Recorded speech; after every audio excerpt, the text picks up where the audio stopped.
നമുക്ക് പ്രാർത്ഥിക്കാം. കർത്താവേ, ഒരു കർത്തൃ ദിവസത്തിൻ്റെ പ്രഭാതം എന്നെയും ഞങ്ങളുടെ പൗരാണിക ദൈവാലയത്തിൽ ഞങ്ങളെ തന്നെ കണ്ടെത്തുവാൻ അവിടെ ഞങ്ങളെ സഹായിച്ചിരിക്കുന്ന കൃപയെ ഓർത്തങ്ങയെ സ്തുതിക്കുന്നു. ഏറ്റവും ഗൗരവമായ ഒരു ചിന്തയ്ക്കായി വേർതിരിച്ചിരിക്കുന്ന ഒരു ദിവസമാണ്. അടിയന്റെ മുന്നിലിരിക്കുന്ന വിവാഹിതരും വിവാഹത്തിലേക്ക് കടക്കുവാൻ ആഗ്രഹിച്ച് പ്രാർത്ഥിച്ചുകൊണ്ടിരിക്കുന്നവരും,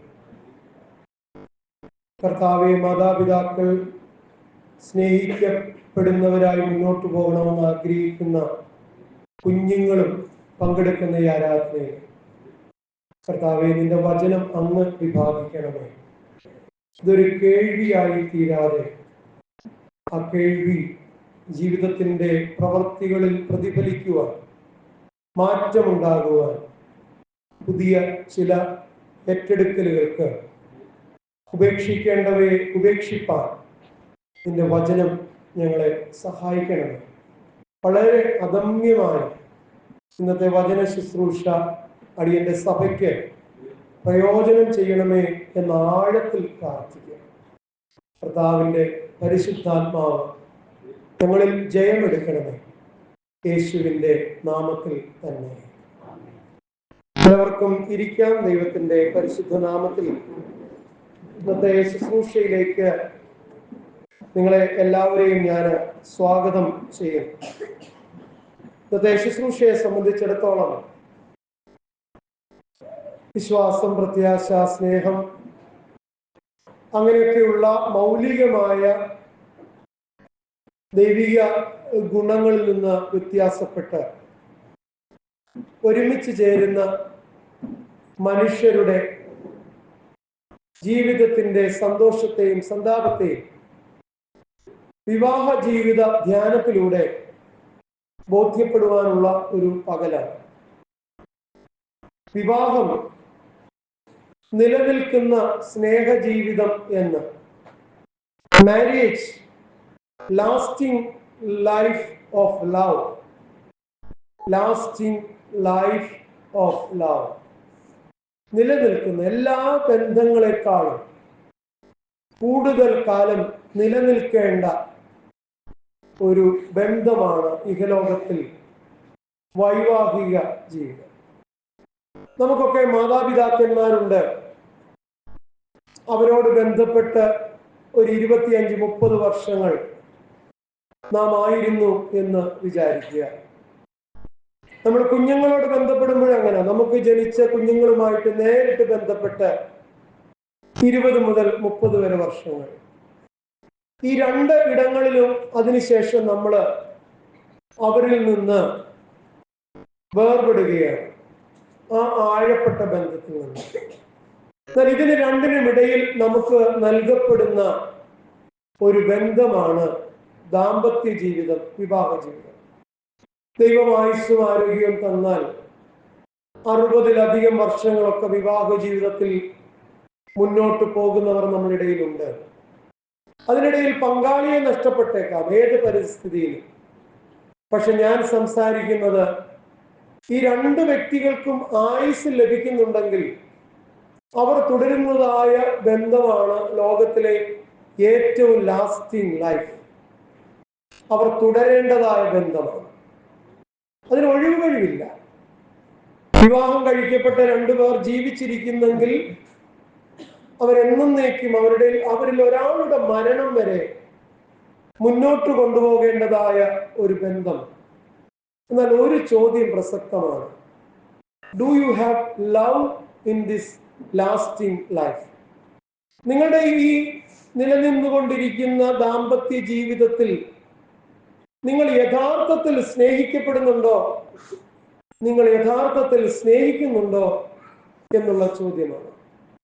എന്തുകൊണ്ടാണ് വിവാഹ ജീവിതത്തെ കുറിച്ചുള്ള ആലോചന വചനപ്രകാരവും ദൈവമുമ്പാകെയും ഇത്ര പ്രസക്തമായിരിക്കുന്നത്? അതിനൊരു വലിയ കാരണമുണ്ട്. ബൈബിളിൽ അവസാനം സംസാരിക്കുന്ന പ്രവാചകൻ, പുതിയ നിയമകാലത്തുള്ള യോഹന്നാൻ സ്നാപകനെ മാറ്റി നിർത്തിയാൽ ബൈബിളിൽ അവസാനം സംസാരിക്കുന്ന പ്രവാചകൻ മലാഖിയാണ്. മലാഖി സംസാരിച്ചതിന് ശേഷം ഏതാണ്ട് 400 വർഷങ്ങൾ ദൈവം നിശബ്ദനായിരുന്നു. ദൈവം വ്യക്തികളോട് ഇടപെട്ട് കാണാം, കൂട്ടങ്ങളോട് ഇടപെട്ട് കാണാം. എന്നാൽ രേഖപ്പെടുത്തിയ ഒരു ചരിത്രം ദൈവ സംസാരത്തെ കുറിച്ച് നമുക്ക് കിട്ടിയിട്ടില്ല. അതായത് പഴയ നിയമം അവസാനിച്ചതിന് ശേഷം ഏതാണ്ട് ഒരു 400 വർഷക്കാലത്തെ ഒരു നിശബ്ദതയുണ്ട്. അതിനുശേഷമാണ് പുതിയ നിയമം തുടങ്ങുന്നത്. അപ്പോൾ ഞാൻ എപ്പോഴും പറയും, എവിടെയാണോ ദൈവം നിശബ്ദനായത് അവിടെ ദൈവത്തിന് ഏതോ വിലയേറിയ കാര്യങ്ങൾ പറയാനുണ്ട്. അത് പറഞ്ഞിട്ടാണ് ദൈവം മിണ്ടാതിരിക്കുന്നത്. മലാഖിയുടെ പുസ്തകത്തിൽ പല പ്രസക്തമായ കാര്യങ്ങൾ ദൈവം സംസാരിക്കുന്നുണ്ട്. എന്നാൽ ഇന്നത്തെ ചിന്തയ്ക്ക് ആധാരമായത് മാത്രം നമ്മൾ അതിൽ നിന്ന് അടർത്തിയെടുത്ത് വായിക്കുകയാണ്. അതുകൊണ്ട് നിങ്ങളുടെ ബൈബിൾ തുറക്കുക. കണ്ടുപിടിക്കാൻ ഒരു ബുദ്ധിമുട്ടുമില്ല. പുതിയ നിയമം ആരംഭിക്കുന്നതിൻ്റെ തൊട്ടുപുറകത്തെ പുസ്തകം കുഞ്ഞുങ്ങൾക്കൊക്കെ എടുക്കാം. മത്തായിയുടെ സുവിശേഷത്തിന്റെ തൊട്ടുപുറകില് മലാഖി എന്നൊരു പുസ്തകം നിങ്ങൾക്ക് കാണാനായിട്ട് കഴിയുന്നുണ്ട്. ആ മലാഖിയുടെ പുസ്തകത്തില് അതിന്റെ അധ്യായം ഞാൻ പറയാം. 2-ാമത്തെ അധ്യായം, അതിന്റെ 13-ാമത്തെ വാക്യം മുതൽ. എനിക്കിന്ന് 3-4 ഘട്ടങ്ങളെ ചെറുതായിട്ട് അഡ്രസ് ചെയ്യേണ്ടതായിട്ടുണ്ട്. കാരണം ഇതുപോലെ മുഖ്യമായ ഇമ്പോർട്ടൻ്റ് ആയ ഒരു ദിവസമില്ല. എൻ്റെ മുന്നിലിരിക്കുന്ന എല്ലാ ആളുകൾക്കും ഇത് പ്രസക്തമാണ്. അതുകൊണ്ട് ശ്രദ്ധിച്ചിരിക്കുക. 13-ാമത്തെ വാക്യം ഇങ്ങനെയാണ്: രണ്ടാമത് നിങ്ങൾ ഇങ്ങനെ ചെയ്യുന്നു, യഹോവ ഇനി വഴിപാട് കടാക്ഷിക്കുകയോ നിങ്ങളുടെ കയ്യിൽ നിന്ന് പ്രസാദമുള്ളത് കൈക്കൊള്ളുകയോ ചെയ്യാതെ വണ്ണം നിങ്ങൾ അവന്റെ യാഗപീഠത്തെ കണ്ണുനീർ കൊണ്ടും കരച്ചിൽ കൊണ്ടും ഞരക്കം കൊണ്ടും മൂടിക്കളയുന്നു. Malachi chapter 2 verse 13. മലാഖിയുടെ പുസ്തകം 2-ാം അധ്യായം 13-ാം വാക്യം. ഒന്നാമത്തെ നമ്മുടെ അന്വേഷണം ഏതാണ് ഈ യാഗപീഠം എന്നാണ്. ഭാര്യയുടെയും ഭർത്താവിൻ്റെയും കാര്യം പറയുമ്പോൾ പള്ളിക്കാരെയും പറയണ്ട, വീട്ടുകാരെയും പറഞ്ഞാൽ. നമ്മുടെ പള്ളിയിൽ ഒരു ഓൾട്ടർ ഉണ്ട്. അപ്പൊ എനിക്കൊരു ചോദ്യമുണ്ട്, നിങ്ങളുടെ വീട്ടിലൊരു ഓൾട്ടർ ഉണ്ടോ? വളരെ ശക്തമായിട്ട് ബൈബിള് പഠിപ്പിക്കുന്ന ഒരു പ്രത്യയശാസ്ത്രമാണ് ഫാമിലി ഓൾട്ടർ. കുടുംബ പ്രാർത്ഥന നടക്കുന്ന, കുടുംബാരാധന നടക്കുന്ന ഒരു സാങ്കല്പിക മേശ നിങ്ങൾക്കുണ്ടോ വീട്ടിൽ? ആ മേശയില്ലാത്തവർക്ക് ഈ മേശ ഏതുമില്ല. പള്ളിയുടെ മേശയിലേക്ക് വരണമെങ്കിൽ കുടുംബത്തിനുള്ളിൽ ഒരു യാഗപീഠം നമുക്കുണ്ടായിരിക്കണം. ഇവിടെ എൻ്റെ ചോദ്യമാണ്, ഭാര്യയുടെ നടപ്പുകൊണ്ട് അത് പറയാം ലെസ്സർ, ഭർത്താവിന് ഒരു ഞരക്കവും ദുഃഖവും നിങ്ങളുടെ ഫാമിലി ഓൾട്ടറിൽ ഉണ്ടാകാറുണ്ടോ? ഇനി ഭൂരിപക്ഷത്തെ കുറിച്ച് ഞാൻ പറയാം. ഭർത്താവിൻ്റെ കുടുംബം നോക്കാത്ത, മദ്യപാനത്തിന് പുറപ്പെടുന്ന, നല്ലത് ചിന്തിക്കാൻ അറിയാത്ത, കുഞ്ഞുങ്ങളുടെ കാര്യത്തെ ശ്രദ്ധിക്കാൻ അറിയാത്ത ഭർത്താവിനെ ഓർത്ത് നിങ്ങൾ ഉപേക്ഷിച്ച് കളഞ്ഞിട്ടില്ല, നിങ്ങൾ പരാതി പറഞ്ഞിട്ടില്ല. നിങ്ങളുടെ ഉള്ളിലിരിക്കുന്നതേ ഉള്ളൂ ഈ വിചാരം. എന്നാൽ നിങ്ങളുടെ ഉള്ളിലിരിക്കുന്ന ഈ വികാരം കൊണ്ടും വിചാരം കൊണ്ടും നിങ്ങളുടെ ഫാമിലി ഓൾട്ടർ അത് കണ്ണുനീര് കൊണ്ടും കരച്ചിൽ കൊണ്ടും ഞരക്കം കൊണ്ടും അതിൻ്റെ കാഴ്ച മന്ദീഭവിക്കുന്നുണ്ടോ? നിങ്ങളുടെ കുടുംബ ആരാധനയുടെ ഇടത്തിന് മങ്ങലേൽക്കുന്നുണ്ടോ? എന്താണ്? 2-ൽ ഒരാൾ കരയേണ്ടി വരുന്നു. അപൂർവമല്ല ഇന്ന് ചില സ്ത്രീകളുടെ ജീവിതത്തിന്റെ നന്മയില്ലായ്മ കൊണ്ട് പുരുഷന്മാർ. എനിക്ക് എൻ്റെ മുന്നിൽ ഒത്തിരി ഉദാഹരണങ്ങൾ സമീപകാലത്തിലേക്കുണ്ട്. അങ്ങനെ ഒരു സ്ത്രീ പങ്കാളിയായി അവളെ ഉപേക്ഷിക്കാതിരിക്കാനുള്ള എല്ലാ കാരണവും നോക്കി, വളരെ സമ്പന്ന കുടുംബമാണ്, പക്ഷേ അത് സാധിക്കാതെ വന്ന് അവളെ ഉപേക്ഷിക്കേണ്ടി വരുന്നു. ആ മകൻ ഭയപ്പെടുകയാണ്. ഇനിയൊരു വിവാഹത്തിന് അവൻ തയ്യാറാകുന്നില്ല. ഞങ്ങൾ അവന്റെ പുറകെ നടക്കുകയാണ്. അവൻ പറയുന്നത്, ഞാൻ കണ്ട സ്ത്രീയെ കൊണ്ട് മതി, എല്ലാം തികഞ്ഞു. അപ്പം അവന്റെ ഓൾട്ടർ കണ്ണുനീര് കൊണ്ട് നിറച്ചതാരാ? ആ പുരുഷനാണ്. എപ്പോഴും സ്ത്രീയാണ് ഉപദ്രവിക്കപ്പെടുന്നത്, സ്ത്രീയാണ് അപമാനിക്കപ്പെടുന്നത് പണ്ടോണ്ടിരിക്കരുത്. ഇന്നലത്തെ പത്രത്തിൽ നിങ്ങൾ എന്താ വായിച്ചത്? മനോരമ പത്രത്തിന്റെ അകത്തെ പേജ് തുറന്നെങ്കിൽ അമ്മൂമ്മയുടെ കാമുകൻ മയക്കുമരുന്ന് തന്ന് കൊച്ചുമകനെ അഡിക്റ്റ് ആക്കിയിരിക്കുന്നു. അല്ലെ? അമ്മമാരൊക്കെ കണ്ണി നോക്കുന്നുണ്ട് ഞാനിത് പറഞ്ഞപ്പോ. നമുക്ക് ചിന്തിക്കാൻ പറ്റാത്ത, അങ്ങനെ ഒന്ന് സങ്കല്പത്തിൽ പോലും ഒരു സിനിമാ കഥ പോലും ആക്കാൻ മടിക്കുന്ന ഒരു കാലമാണ്. അമ്മൂമ്മയുടെ കാമുകൻ വീട്ടിൽ താമസിച്ച് കൊച്ചുമകന് കഞ്ചാവും മദ്യവും കൊടുക്കുന്നു. അപൂർവകാര്യമായി തീരുന്നില്ല. അതുകൊണ്ടാണ് ഞാൻ പറഞ്ഞത്, ഞാൻ ബാലൻസ് ചെയ്താ പറയുന്നത്. അധികം ഫാമിലി ഓൾട്ടറും കണ്ണുനീര് കൊണ്ടും കരച്ചിൽ കൊണ്ടും ഞരക്കം കൊണ്ടും മൂടുന്നത് സ്ത്രീകളാണ്. എന്നാൽ പുരുഷന്മാർക്കും ആ അനുഭവം ഉണ്ടാകാറുണ്ട്. എന്നിട്ട് എന്താ മലാഖി പറയുന്നത്? താഴോട്ട് നമുക്ക് നോക്കാം. എപ്പോഴും ഞാൻ പറയുമല്ലോ, ഞാൻ ഉറക്കെ വായിക്കുമ്പോൾ നിങ്ങൾ പതുക്കെ വായിച്ചുകൊണ്ടിരിക്കണം, അപ്പോഴേ ബൈബിള് മനസ്സിലാക്കും. ഇപ്പോൾ നിങ്ങളൊന്ന് ചിന്തിച്ച്, നമ്മുടെ വീട്ടു പ്രാർത്ഥനകളിൽ ഇപ്പോൾ ബൈബിള് വായിക്കുന്നത് ആദ്യം വായിച്ച പോലാണോ? എന്തൊരു ഉത്സാഹത്തിൽ, എന്തൊരു ചടുലമായിട്ട്, തെറ്റില്ലാതെ നമ്മൾ വായിച്ചു. എന്താ?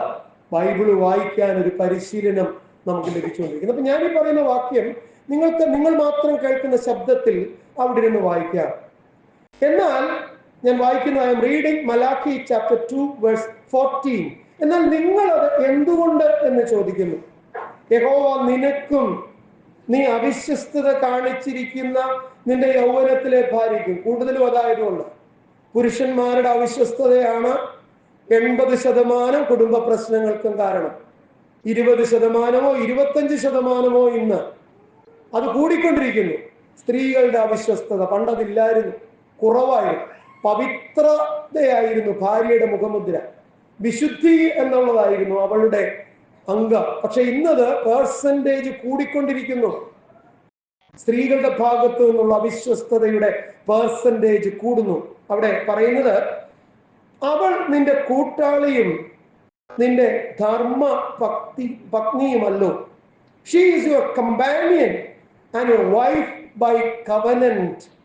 നിന്റെ കമ്പാനിയനാണ് അല്ലേ? ഇന്ന് ഒരച്ഛൻ ഇതിനെ കുറിച്ച് നോട്ട് എഴുതിയത് ഞാൻ രാവിലെ ഗ്രൂപ്പിൽ വായിച്ചു. അവിടെ പറഞ്ഞു, കമ്പാനിയനോട് മാത്രമേ നമുക്ക് സന്തോഷമുള്ള, കുസൃതിയുള്ള ചെറു ചെറു കാര്യങ്ങൾ പറഞ്ഞും കേട്ട് ഇരിക്കാൻ പറ്റുള്ളൂ.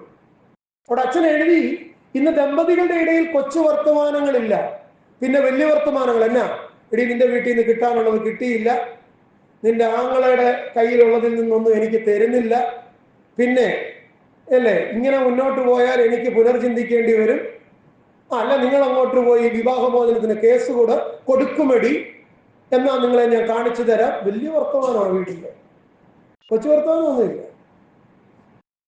ഞാൻ നല്ല സെൻസിലായി പറയുന്നത് കൊച്ചു വർത്തമാനം, ലിറ്റിൽ ടോക്സ് എന്നുള്ള രീതി, അല്ലാതെ മറ്റു രീതിയിലുള്ള ആ അർത്ഥത്തിലല്ല, നെഗറ്റീവ് മീനിങ്ങിലല്ല. ഇവിടെ പറയുന്ന ഒരു കാര്യമുണ്ട്, she is your companion or he is your companion. നിന്റെ ഭാര്യ, നിന്റെ ഭർത്താവ് നിനക്കൊരു കമ്പാനിയനാണ്. പിന്നെ ഗൗരവത്തോടെ ഓർക്കേണ്ടത് എന്താ? It's A covenant relationship. നിന്റെ മാരിറ്റൽ റിലേഷൻഷിപ്പ് കവനന്റിലാണ്. ദൈവം തന്നതാണ് നിനക്ക് ഈ പങ്കാളിയെ. അത് നീ എപ്പോഴും ഓർക്കണം. എന്നിട്ട് താഴെ പറയുന്നത് നമുക്കൊന്ന് വായിക്കാം. താഴെ അതിന്റെ 15-ാമത്തെ വാക്യം ഞാൻ വിടുകയാണ്. അതിനൊരു കോണ്ടെക്സ്റ്റ് ഉണ്ട്, അത് വിടുകയാണ്. അതിന്റെ താഴെ 16-ാമത്തെ വാക്യം, ഇതിന്റെ കോണ്ടെക്സ്റ്റ് എന്ന് പറയുന്നത് രാജ്യം അന്യ ബന്ധത്തിൽ ഏർപ്പെടുന്നതിനെ കുറിച്ചൊക്കെയുള്ള വിഷമങ്ങളോടുകൂടെ ചേർന്നിട്ടുണ്ട്. ഞാൻ ഇതിനെ പേഴ്സണലൈസ് ചെയ്യുക. യഥാർത്ഥത്തിൽ മലാഖി ഇവിടെ പറയുമ്പോൾ യെരുശലേം അന്യജാതിക്കാരത്തിയുടെ മകളെ എന്ന് പറഞ്ഞാൽ മറ്റ് വിശ്വാസമുള്ളവരുമായിട്ട് രാജ്യസമ്പർക്കം പെടുന്നതിനെയൊക്കെ ഭാര്യാഭർത്തൃ ബന്ധമായിട്ട് വിവക്ഷിക്കുന്നുണ്ട്. അതുകൊണ്ടാണ് ഞാൻ ആ വാക്യം വിടുന്നത്. അല്ലാതെ വ്യാഖ്യാനിക്കാൻ കഴിയാവുന്നത് അതിലില്ലാഞ്ഞിട്ടല്ല. കമ്മിങ് ടു 16th വേഴ്സ്, ഞാൻ ഉപേക്ഷണം വെറുക്കുന്നു. I hate divorce. ഞാൻ ഉപേക്ഷണം വെറുക്കുന്നു എന്ന് ഇസ്രായേലിന്റെ ദൈവമായ യഹോവ അരുളി ചെയ്യുന്നു. അത് ചെയ്യുന്നവൻ തൻ്റെ വസ്ത്രം സാഹസം കൊണ്ട്, ഞാൻ എപ്പോഴും പറയും, പല കാരണം കൊണ്ട് ഭാര്യ ഉപേക്ഷിക്കാം. എന്നാൽ ഉപേക്ഷിക്കുമ്പോൾ തന്നെ എനിക്ക് ഇതിലും നല്ലൊരുത്തിയെ കിട്ടുമല്ലോ എന്ന് പറഞ്ഞാൽ നീ ഉപേക്ഷിക്കുന്നെങ്കിൽ ഈ പാരമ്പര്യ സഭയൊക്കെ വിട്ടിട്ട് വ്യക്തികൾ നടക്കുന്ന സഭയിൽ പോയതുപോലെ ഇരിക്കും. എന്താ വ്യക്തികൾ നടക്കുന്ന സഭയിൽ പോകുന്നവരുടെ പ്രശ്നം? എന്താ? 2010 പാരമ്പര്യ സഭ വിട്ടു, എന്നിട്ട് ആരാധന കണ്ടും സ്തോത്രം കണ്ടും അല്ലേ ഒരു തോമസിന്റെയോ ഒരു മർക്കോസിന്റെയോ ഒരു ജോണിന്റെയോ ആരാധനയ്ക്ക് പോയി തുടങ്ങി. അടുത്ത വർഷം യാക്കോബിന്റെ ആരാധന, അതിന്റെ അടുത്ത വർഷം വർഷം. ആ അങ്ങനെ പോവുക. നമ്മൾ പോയിടത്തെങ്ങുമില്ല. ഇപ്പൊ ഏത് സഭയില? അച്ഛാ കഴിഞ്ഞ കൊല്ലത്തെ സഭ ഞാൻ മാറി. നിങ്ങൾ നോക്കിക്കോണം. സാഹസം കൊണ്ട് നിറയ്ക്കുന്നു എന്ന് പറഞ്ഞാൽ, വിഹിതമല്ലാതെ ഒരു ഭാര്യയെ ഉപേക്ഷിച്ച് കളയുന്ന ഒരുത്തന് വേറെ ഏത് സ്ത്രീയുടെ കൂടെ ചേർന്നാലും അവന് സമാധാനം ലഭിക്കുകയില്ല. വചനം വളരെ കൃത്യമാണ്. ഭാര്യയെ ഉപേക്ഷിച്ച് കളയുന്നവൻ തന്റെ വസ്ത്രം സാഹസം കൊണ്ട് മൂടുന്നു. നീ ഒരു വലിയ സാഹസമാ തീർത്തിരിക്കുന്നത്. അതിന് സാഹസം എന്നല്ല ഇംഗ്ലീഷിൽ പറഞ്ഞിരിക്കുന്നത്, വിത്ത് വയലൻസ്. നിങ്ങൾ കണ്ടിട്ടുണ്ടല്ലോ, ഇന്ന് പത്രത്തിലെ ഏറ്റവും വലിയ കൊലപാതക വാർത്ത എന്നാ? കൂട്ടുകാരനും കൂട്ടുകാരിയും ഒന്നിച്ച് താമസിക്കുകയായിരുന്നു, കല്യാണം കഴിച്ചിട്ടില്ല. അപ്പൊ കൂട്ടുകാരന്റെ മോനെ കൂട്ടുകാരി വിഷം കൊടുത്തു കൊന്നു, കൂട്ടുകാരിയുടെ മോനെ കൂട്ടുകാരൻ. കവനന്റ് ഇല്ല. അവൻ ഇങ്ങോട്ട് വന്നു, എൻ്റെ വീട്ടിൽ കയറി, കുഴപ്പമില്ലെന്ന് തോന്നി, താമസിപ്പിച്ചു, അങ്ങനെ അങ്ങ് പോവുക. എന്നാ ഒരു സ്ത്രീ പുരുഷനും ഒന്നിച്ച് ചേർന്ന് കഴിഞ്ഞാൽ സന്തോഷമല്ലേ? What is a covenant? ദൈവമുമ്പാകെയുള്ള നിന്റെ ഉടമ്പടി എവിടെ? കാമുകനും ഭാര്യയും ചേർന്ന് ഭർത്താവിനെ കൊന്നു, കാമുകയും ചേർന്ന് അവളുടെ കുഞ്ഞിനെ കൊന്നു. എന്താ ഈ വാർത്തയ്ക്ക് കാരണം? കവനന്റ് ഇല്ല, ദൈവമുമ്പാകെയുള്ള ഉടമ്പടിയില്ല. അവിടെ പറഞ്ഞിരിക്കുന്നത് കവേഴ്സ് ഹിസ് ഗാർമെന്റ്സ് വിത്ത് വയലൻസ്. അവന്റെ വസ്ത്രത്തെ സാഹസം കൊണ്ട് നിറപ്പി. കൊണ്ട് പറഞ്ഞ് മലാഖി അവസാനിപ്പിച്ചത്, ഡു നോട്ട് ബി ഫെയ്ത്ത്ലെസ്. അവിശ്വസ്തത കാണിക്കാതിരിക്കേണ്ടതിന് നിങ്ങളെ സൂക്ഷിച്ചുകൊള്ളുകയും. നേരെ സുവിശേഷത്തിലേക്ക് വരികയാണ്. ഒരു പക്ഷേ ഫാമിലി, കുടുംബ ബന്ധത്തിൽ ഭർത്താവും ഭാര്യയും ഒരുമിച്ചുള്ള ധർമ്മങ്ങളെ എനിക്കിന്ന് പറയാൻ പറ്റുമെന്ന് തോന്നുന്നില്ല. പക്ഷെ മലാഖിയുടെ തുടർച്ചയായിട്ട് നിങ്ങൾ ഈ 19-ാം അധ്യായത്തെ കാണുക. ഏത് പുസ്തകം? മാത്യു, മത്തായിയുടെ സുവിശേഷം, ചാപ്റ്റർ 19 വേഴ്സ് 3 ഓൺവേർഡ്സ്. 3-ാമത്തെ വാക്യം മുതൽ ഒന്ന് കാണുക. വീണ്ടും ബൈബിൾ അങ്ങോട്ട് മറിക്കാം. ബൈബിളുള്ളവരെല്ലാം എടുത്താട്ടെ. 3 മുതൽ എൻ്റെ കൂടെ പതുക്കെ വായിക്കുക. പരീശന്മാർ അവന്റെ അടുക്കൽ വന്ന് ഏത് കാരണം ചൊല്ലിയും ഭാര്യയെ ഉപേക്ഷിക്കുന്നത് വിഹിതമോ എന്നവനെ പരീക്ഷിച്ച് ചോദിച്ചു. ഈ ചോദ്യം ഒരു പ്രശ്നമാണ്. ഇവർക്കറിയാം ആ ചോദ്യം കൊണ്ട് തന്നെ ഭാര്യയെ ഒരു കാരണവശാലും ഉപേക്ഷിച്ചു കൂടാന്നുള്ളതാ ദൈവത്തിന്റെ മനസ്സെന്ന് അവർക്ക് തന്നെ അറിയാം. Is it lawful to divorce one's wife for any cause? ഏതെങ്കിലും കാരണം കൊണ്ട് ഒരുത്തന് തൻ്റെ ഭാര്യയെ ഉപേക്ഷിപ്പാനുള്ള കൽപ്പന, അനുമതി ഉണ്ടോ? യേശു പറഞ്ഞു, അവൻ ആണും പെണ്ണുമായിട്ട് അവരെ സൃഷ്ടിച്ചു. മാത്രമല്ല, അവരുടെ first relationship with their parents അതിനേക്കാളും വലിയ ബന്ധമായി. അങ്ങനെ ഞാൻ അതിനെ കാണുന്നു. അപ്പനോടും അമ്മയോടും ഞാൻ പുലർത്തിയിരുന്ന ബന്ധത്തെക്കാൾ വലിയ ബന്ധമാണ്. അതിനെ കളഞ്ഞുകൊണ്ടല്ല, ഭാര്യ ഭർത്തൃബന്ധം തീരുകയാണ്. അപ്പനെയും അമ്മയും വിട്ട് ഭാര്യയോട് പറ്റിച്ചേരും, ഇരുവരും ഒരു ദേഹമായി തീരും. അല്ലെ? ഭാര്യയുടെ ശരീരം, ഭാര്യയുടെ മനസ്സ്, ഭാര്യയുടെ ചിന്തകൾ എൻ്റെ ചിന്തകളുടെ, എൻ്റെ ശരീരത്തിൻ്റെ, എൻ്റെ മനസ്സിന്റെ ഭാഗമാണെന്ന് ഒരാൾക്ക് തിരിച്ചറിവുണ്ടായാൽ പിന്നെ ഉപദേശങ്ങളൊന്നും വേണ്ട.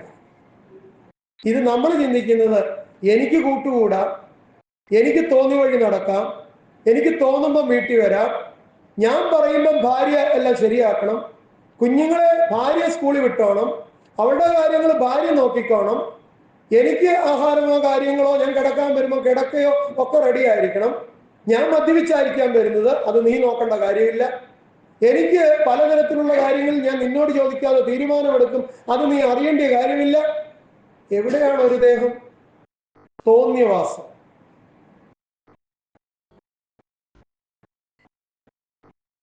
ഇവിടെ പറയുന്നു അവർ ഒരു ദേഹമായി തീരുമെന്ന്. നിങ്ങൾ വായിച്ചിട്ടില്ല? അതുകൊണ്ട് അവർ മേലാൽ രണ്ടല്ല ഒരു ദേഹമത്രേ. ഇവിടെ മേലാൽ രണ്ടല്ല എന്ന് പറയുന്നതിന് കാര്യമുണ്ട്. പ്രീ മാരിറ്റൽ റിലേഷൻഷിപ്പും പോസ്റ്റ് മാരിറ്റൽ റിലേഷൻഷിപ്പും ഒരു ദേഹമാകുന്ന പ്രക്രിയ അല്ല. രണ്ടു പേര് തമ്മിൽ ശാരീരികമായ ബന്ധത്തിൽ ഏർപ്പെട്ടത് കൊണ്ട് അവർ ഭാര്യയും ഭർത്താവും ആകുന്നില്ല. അതുകൊണ്ടാണ് കർത്താവിന്റെ വചനം വളരെ കൃത്യമായിട്ട് പറയുന്നത്, അതുകൊണ്ട് മേലാൽ രണ്ടല്ല ഒരു ദേഹം. എന്താ ഈ മേലാൽ? ആർക്കെങ്കിലും പറയാമോ? ദൈവമുമ്പാകെയുള്ള കവനന്റൽ റിലേഷൻഷിപ്പിന് ശേഷം. അല്ലാതെ ഒരുത്തൻ തോന്നിയ പോലെ ഒരു സ്ത്രീയെയോ ഒരു പുരുഷനെയോ കണ്ടെത്തിയാൽ അത് ദൈവത്തിന്റെ അംഗീകാരമുള്ള ബന്ധമല്ല. വചനം വളരെ കൃത്യമായിട്ട് പറയുന്നു. മേലാൽ എന്ന് പറഞ്ഞാൽ കവനന്റൽ റിലേഷൻഷിപ്പിൽ, ഇന്ന് നമ്മൾ പറഞ്ഞാൽ ചർച്ചിൽ ഔദ്യോഗികമായ ഒരു മാരേജിലൂടെ, അല്ലെങ്കിൽ ദൈവമുമ്പാകെ, ഞാൻ ചർച്ചെന്ന് മാത്രം പറയുന്നില്ല, ഒരു കവനന്റൽ റിലേഷൻഷിപ്പായി ഭാര്യ ഭർത്താവിനെയും ഭർത്താവ് ഭാര്യയെയും ഏറ്റെടുക്കപ്പെടുന്ന ഒരിടത്ത് മാത്രമേ അവർ ഒരു ദേഹമായി തീരുന്നുള്ളൂ. ആകെയാൽ അങ്ങനെയാണ് കാര്യമെങ്കിൽ ദൈവം യോജിപ്പിച്ചതിനെ ആരും വേർതിരിക്കരുത്. അപ്പൊ അവർ ചോദിക്കുന്നുണ്ട്, മോശ ഉപേക്ഷണ പത്രം കൊടുക്കാൻ അനുവദിച്ചല്ലോ, എന്നാ ഉപേക്ഷണ പത്രക്കാരുടെ ബഹളോ? മോശയുടെ തല പറിച്ചു. എനിക്കിവിടെ വേണ്ട മോശയെ. ഒന്നും രണ്ടും പേരല്ല, ഉപേക്ഷിച്ച് കളയാൻ കൊടുമ്പിരി കൊണ്ടിരിക്കുന്നവരുടെ മുന്നിൽ മോശയ്ക്ക് നിർവാഹമില്ലാതെ വന്നപ്പോൾ ഡൈവോഴ്സ് സർട്ടിഫിക്കറ്റ് കൊടുത്തിട്ട് ഉപേക്ഷിച്ചോളാൻ മോശ പറഞ്ഞു. അപ്പോൾ യേശു ക്രിസ്തു പറയാതെ പറയുന്ന ഒരു കാര്യമുണ്ട്. ഈ കാര്യത്തിന് 3 ഘട്ടമുണ്ട്. ദൈവം ആദിയിൽ സൃഷ്ടിച്ചപ്പോൾ ഈ ഉപേക്ഷണ പത്രം ദൈവത്തിന്റെ മനസ്സിലില്ല, ചെയ്തിട്ടില്ല. പിന്നെ നിങ്ങളുടെ ജീവിതത്തിന്റെ വിശുദ്ധിയില്ലായ്മ കൊണ്ട് ഉപേക്ഷണ പത്രത്തിന്റെ ഒരു സാഹചര്യം നിലവിൽ വന്നു. എന്നാൽ ഞാനിവിടെ അതിനൊരു ഭാഷ്യം തരികയാണ്. ഇത് നിങ്ങൾ പാലിച്ചാൽ ഇനി ഈ ലോകത്തിൽ ഉപേക്ഷിക്കപ്പെട്ടവരും ഉണ്ടാകില്ല, ഉപേക്ഷിച്ചവരെ സ്വീകരിച്ചവരും ഉണ്ടാകില്ല. എല്ലാവരും ഒന്ന് ശ്രദ്ധ വെച്ച്. നമ്മുടെ ഡൈവോഴ്സസ് ഉണ്ട്, ഡൈവോഴ്സ് ചെയ്തവരെ കല്യാണം കഴിക്കുന്നുണ്ട്. 3-ാം ഘട്ടമായിട്ട് യേശു ക്രിസ്തു അവരോട് വളരെ വ്യക്തമായി പറഞ്ഞു, I have A word as the 3rd stage of marital relationship. In the first stage there was no divorce certificate. God constituted this as a very sacred union. And the second phase, Moses was എന്താ പറയാ, നിർബന്ധിക്കപ്പെട്ടു ഉപേക്ഷണ പത്രം കൊടുത്ത് ഉപേക്ഷിക്കാൻ സമ്മതിക്കാൻ. പക്ഷേ 3rd സ്റ്റേജിൽ ഞാൻ നിങ്ങളുടെ മുന്നിൽ ഒരു ഫോർമുല വെക്കുകയാണ്. ഇന്ന് ഈ 2025 ഓഗസ്റ്റ് മാസം 10-ാം തീയതി ക്രൈസ്തവ സഭ ഇത് ഏറ്റെടുത്താൽ ഇന്നു മുതൽ നമ്മുടെ സഭയിൽ വിവാഹമോചനവുമില്ല, വിവാഹമോചനപ്പെട്ടവരെ കല്യാണം കഴിക്കേണ്ടി വരത്തുമില്ല. ഞാൻ ആദ്യമേ അങ്ങ് പറയുക, കാര്യം പറയുന്നതിന് മുമ്പ്. അതായത് ഇന്നു മുതൽ ഈ ഒരൊറ്റ വാക്യം ഏറ്റെടുത്താൽ പിന്നെ വിവാഹമോചനവുമില്ല, വിവാഹം മോചിക്കപ്പെട്ടവരെ കല്യാണം കഴിക്കേണ്ടി വരുന്നില്ല. ആ വാക്ക് നിങ്ങളെ അറിയിക്കുകയാണ്. ബൈബിളിലേക്ക് നോക്കുക. ഒറ്റ വാക്യത്തിനകത്ത് അത് എഴുതിയിട്ടുണ്ട്. ഏതാണെന്ന് അറിയാമോ? 19-ാം അധ്യായം 9-ാം വാക്യം. നിങ്ങൾ എല്ലാവരും ഒരുമിച്ച് എന്നോട് ഉറക്കെ വായിച്ചേ. ആരും പതുക്കെ വായിക്കേണ്ട, ഉറക്കെ വായിച്ചേ. ഞാനോ നിങ്ങളോട് പറയുന്നത്, പരസംഗം നിമിത്തമല്ലാതെ ഭാര്യയെ ഉപേക്ഷിച്ച് മറ്റൊരുത്തിയെ വിവാഹം കഴിക്കുന്നവൻ വ്യഭിചാരം ചെയ്യുന്നു. ഉപേക്ഷിക്കപ്പെട്ടവളെ വിവാഹം കഴിക്കുന്നവനും വ്യഭിചാരം ചെയ്യുന്നു. ഞാൻ ഇംഗ്ലീഷിൽ കൂടെ ഒന്ന് വായിക്കുക. I say to you, whoever divorces his wife except for sexual immorality. വ്യക്തമല്ലേ? എന്നെ തെറ്റിദ്ധരിക്കണ്ട. അപര ലൈംഗിക ബന്ധങ്ങൾ, കാമ ആസക്തി മൂലം ആണ് ഒരു സ്ത്രീയെ നീ ഉപേക്ഷിക്കുന്നതെങ്കിൽ നിനക്ക് അവളെ ഉപേക്ഷിക്കാം. യേശു പറയുക, നിന്റെ ഭാര്യ കാമാന്ധയാണെങ്കിൽ, നിന്റെ ഭാര്യയ്ക്ക് പരപുരുഷ ബന്ധമുണ്ടെങ്കിൽ, അത് ഉറപ്പാണെങ്കിൽ നിനക്ക് അവളെ ഉപേക്ഷിക്കാം. യേശുക്രിസ്തുവിന്റെ തിരുവായ്മൊഴിയാണ്. എന്നാൽ ഈ പരസംഗം, സെക്ഷൽ ഇമ്മോറാലിറ്റി അല്ലാതെ, അവൾക്ക് തടിയുണ്ട്, അവൾക്ക് വണ്ണമില്ല, അവിടെ മുടി കൊഴിയുന്നു, അവളുടെ മുഖത്തിന്റെ ഭംഗി പോയി, അവിടെ വീട്ടിൽ നിന്ന് കാശ് കിട്ടിയില്ല, അവൾ ജോലിക്ക് പോകുന്നില്ല, വീട്ടിൽ ആഹാരം ഉണ്ടാക്കുന്നില്ല, അവൾ കുളിക്കത്തില്ല, അവൾ പാവയെ കെട്ടിപ്പിടിച്ച് കിടന്നുറങ്ങുന്നവളാണ് എന്നൊക്കെ പറഞ്ഞാണ് ഭാര്യയെ ഉപേക്ഷിക്കുന്നെങ്കിൽ അവർ വീണ്ടും അനങ്ങുന്നില്ലല്ലോ. ആരും എല്ലാവരും ഇങ്ങനെ ഇരിക്കുന്നു. പരസംഗം നിമിത്തമല്ലാതെ ഭാര്യയെ ഉപേക്ഷിക്കുന്നവൻ ഭാര്യ ഉപേക്ഷിക്കുന്നവൻ എന്ന് കഴിഞ്ഞ് ബാക്കിയുണ്ട്. മറ്റൊരുത്തിയെ വിവാഹം കഴിക്കുന്നവൻ വ്യഭിചാരം ചെയ്യുന്നു. അതെങ്ങനെ മറ്റൊരുത്തിയെ വിവാഹം കഴിച്ചാൽ വ്യഭിചാരം ചെയ്യുന്നത്? അതിനൊരു വലിയ കാരണമുണ്ട്. ഈ 9-ാമത്തെ വാക്യം ഇതുപോലെ ധ്യാനിക്കേണ്ട ഒരു വാക്യം. എന്നെ ഞെട്ടിച്ച ഒരു കാര്യമുണ്ട്, നിങ്ങളോട് അങ്ങോട്ട് ഞാൻ ചോദിക്കുക. ഉപേക്ഷിക്കപ്പെട്ടവളെ വിവാഹം കഴിക്കുന്നത് ഇന്ന് സാധാരണയാണോ അല്ലയോ? ആണോ അല്ലയോ? മറ്റേ എടുക്കണ്ട, ആദ്യത്തെ ഇവിടെ ഉപേക്ഷിക്കപ്പെട്ടവളെ വിവാഹം കഴിക്കാൻ പറയുന്നത് സാധാരണയല്ലേ? അതുകൊണ്ട് ഈ ബൈബിള് ഭാഷാന്തരം ചെയ്യുന്ന ബൈബിൾ നിങ്ങളുടെ എടുക്കുമ്പോൾ സൂക്ഷിക്കുക. നിങ്ങളുടെയൊക്കെ ഇപ്പൊ ഇംഗ്ലീഷ് ബൈബിൾ ഉണ്ടോന്ന് എനിക്കറിയത്തില്ല. എന്റെ മുന്നിൽ ഇന്ന് ഈ വചനം കേൾക്കാൻ കാത്തിരിക്കുന്ന ഒരു വലിയ കൂട്ടം ആളുകൾ ഇംഗ്ലീഷ് ബൈബിൾ വെച്ചിട്ടാണ് എന്റെ പ്രസംഗം കേൾക്കുന്നത്. അപ്പൊ അവരോട് പ്രത്യേകിച്ച് നിങ്ങളോട് ഞാൻ പറയുക, ഞെട്ടിപ്പോകരുത് പറയുമ്പോൾ. ഇംഗ്ലീഷ് ബൈബിളിന്റെ പുതിയ ട്രാൻസ്ലേഷനുകളിൽ, അതായത് RSV revised standard version, international revised standard version, അങ്ങനെ ഏറ്റവും കൂടുതൽ ഉപയോഗിക്കപ്പെടുന്ന എന്റെ കയ്യിലിരിക്കുന്ന ബൈബിളിൽ ഉൾപ്പെടെ ഈ 2-ാമത്തെ വാക്യം അതുപോലെ ഇംഗ്ലീഷിൽ ഡിലീറ്റ് ചെയ്തിരിക്കുക, ഒഴിവാക്കി കളഞ്ഞിരിക്കുക. ബൈബിളിൽ ഇല്ല. ഞെട്ടിപ്പോരുത്. ടീച്ചറും പോയി നോക്കാൻ കേട്ടോ, ടീച്ചർ വാ വിളിക്കുന്നത് ഞാൻ കണ്ടു. എന്നാൽ ഒരു ബൈബിളിലുണ്ട് കിങ് ജെയിംസ് വേർഷൻ. കേട്ടിട്ടുണ്ടോ?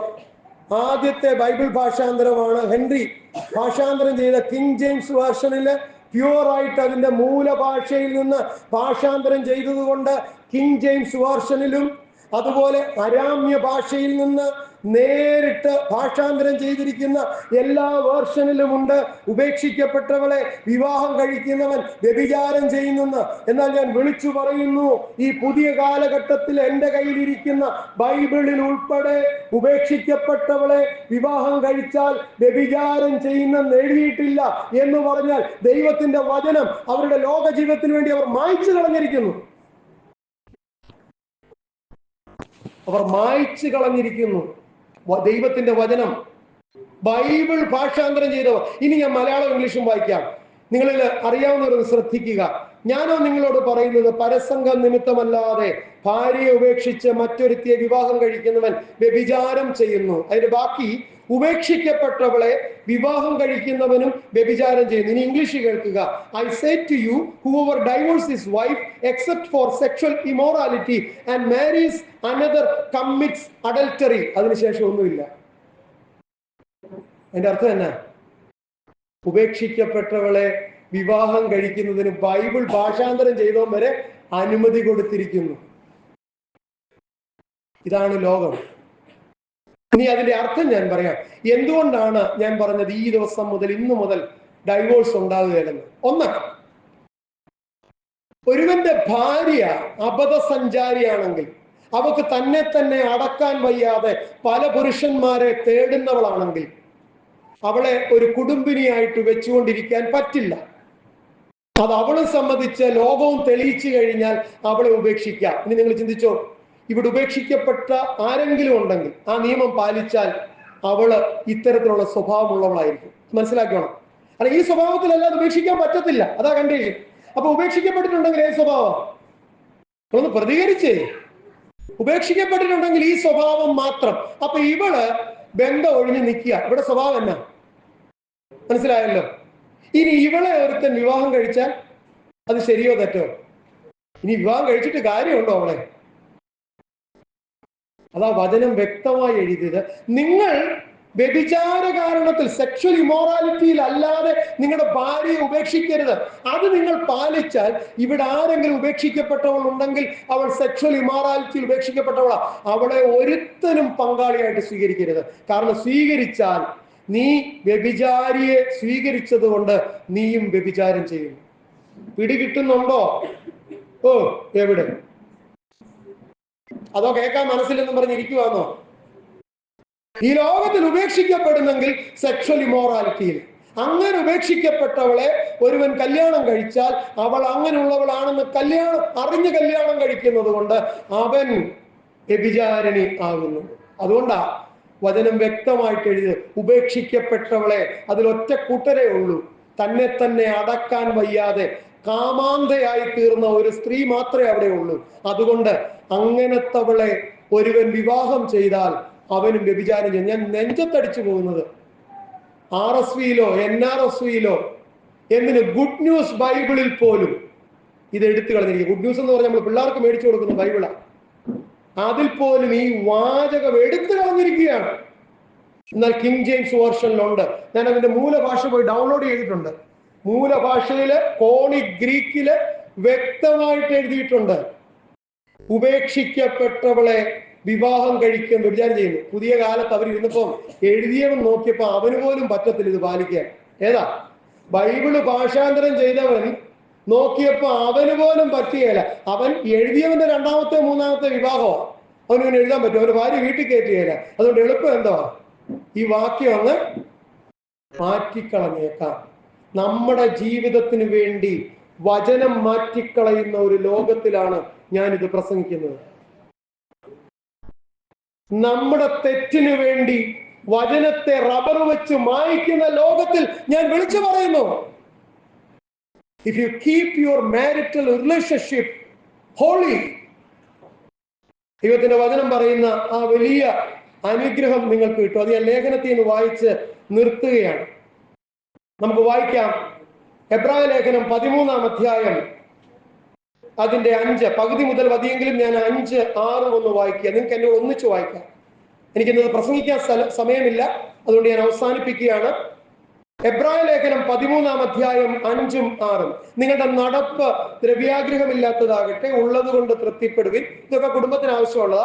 അതിന്റെ താഴെ നോക്കി, ദ്രവ്യാഗ്രഹമില്ലാതെ ഉള്ളത് കൊണ്ട് തൃപ്തിപ്പെടുന്ന ഒരു ഭർത്താവും ഭാര്യയും ഉണ്ടെങ്കിൽ വചനം പറയുന്നു, ഞാൻ നിന്നെ, ഒരുമിച്ച് വായിക്കേ, ഒരു നാളും കൈവിടുകയില്ല, ഉപേക്ഷിക്കയില്ല എന്ന് അവൻ തന്നെ അരുളി ചെയ്തിരിക്കുന്നുവല്ലോ. ആകയാൽ കർത്താവ് എനിക്ക് തുണ, ഞാൻ പേടിക്കയില്ല. മനുഷ്യൻ എന്നോട് എന്ത് ചെയ്യാൻ കഴിയും?